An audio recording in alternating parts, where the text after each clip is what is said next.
Hello everyone, welcome to the Robert channel. Tonight, in the bone-chilling mountain rain and wind, Mai suddenly fell seriously ill, all alone in her small house in the silent village. From the desperate phone calls no one answered to collapsing unconscious in the darkness, to Robert racing his motorbike more than 30 kilometers through a stormy, rain-lashed night just to reach her side, to every spoonful of hot porridge he fed her in the cold hospital ward, to Mai's tears of joy when she realized the man she loves had risked everything to be with her. This chapter will melt your heart and make you believe that true love can conquer even the harshest cold and the deepest darkness. Hit subscribe now so we can cry and smile together through this rainy night. The rain had started in the afternoon, pouring down in heavy sheets, relentless as if it never intended to stop. Late autumn turning to early winter in the northwest mountains is already skin-cutting cold. With the rain it became truly piercing. Wind howled in gusts through the stilt house roofs and palm leaf gaps, making the bamboo wind chimes ring with a heartbreaking sadness. Mai had only been back from Hanoi for 3 days. That day she'd spent hours in the rain helping villagers salvage rice crops blown down by the wind, rethatching Uncle Tu's roof after tiles were ripped off, carrying water for Sister Lan to fill every jar. She came home soaked to the bone, clothes caked in mud, hair plastered to her face.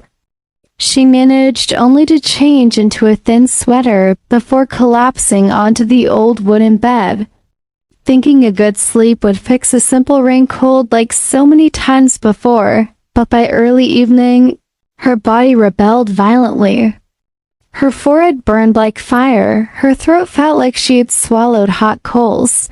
Her arms and legs turned to lead, her head buzzed as if a swarm of bees had broken loose inside. She tried to sit up, fumbled in the dark for the thermos to make hot ginger water the way Mrs. Lan taught her. But her hand shook so badly the thermos slipped and shattered on the floor, scalding water splashing everywhere.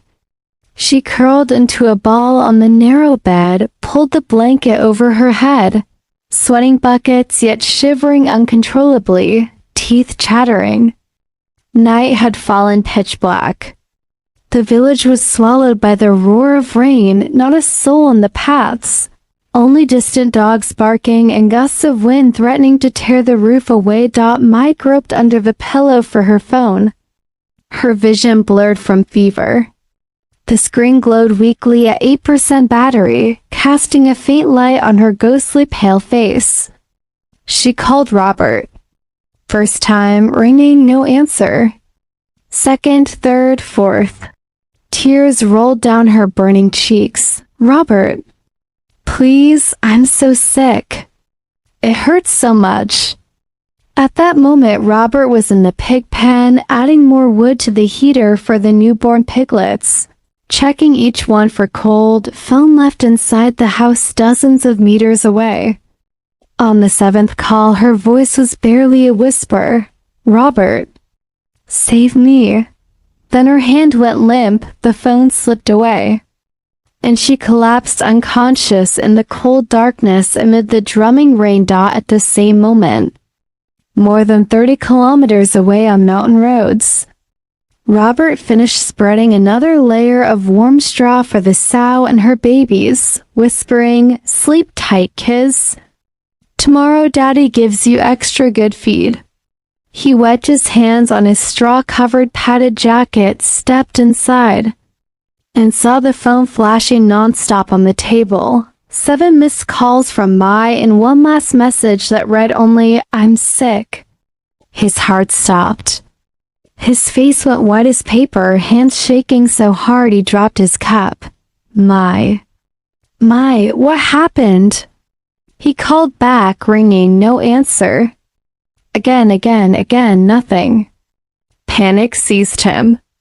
He shouted into the empty house, "Mom, something's wrong with Mai. I have to go now." Mrs. Lan rushed out, but before she could speak, Robert had thrown on his raincoat. jammed on his helmet, and roared off on the old wave. No further explanation. The night was ink black. Rain lashed down as if the sky had torn open. Mountain roads slick as oil. Loose stones skittering under the wheels. Robert switched on the headlight and flew through the storm, rain stinging his face. Raincoat flapping wildly, hands trembling yet gripping the throttle tight.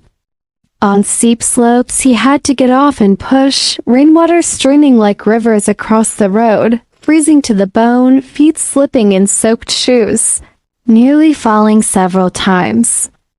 All the while he kept calling her name in his mind, tears mixing with the rain. "Mai! Wait for me. I'm coming. Please don't scare me. I beg you."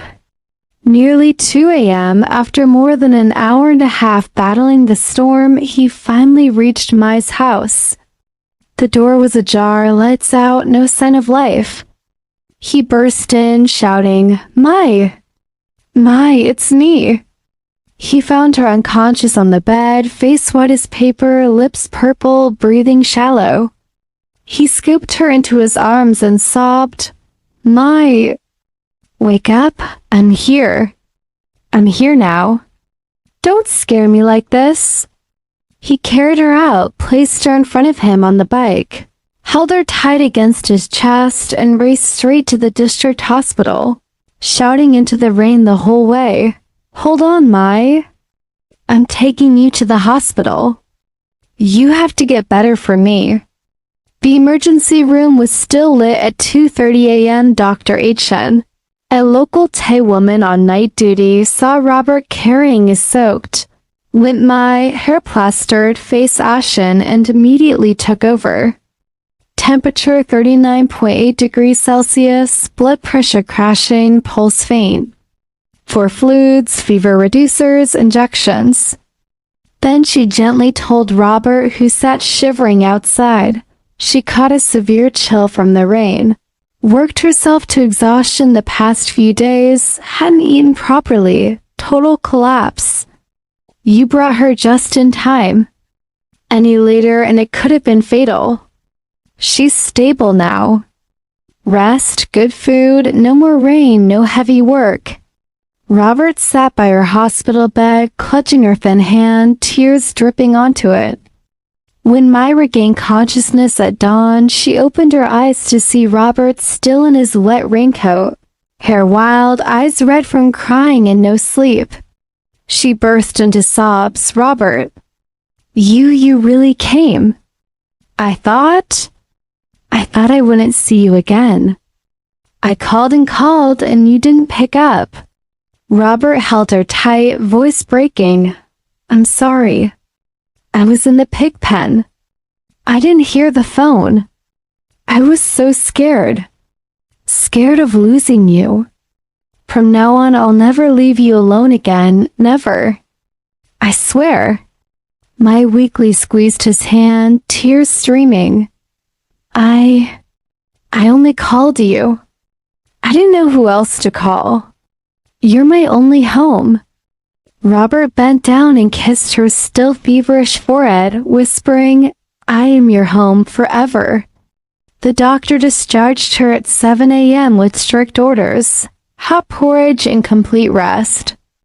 Robert ran to the nearby stall and bought 2 steaming boxes of minced pork porridge with scallions and cilantro, extra pepper, and a squeeze of lime to make it easier to eat.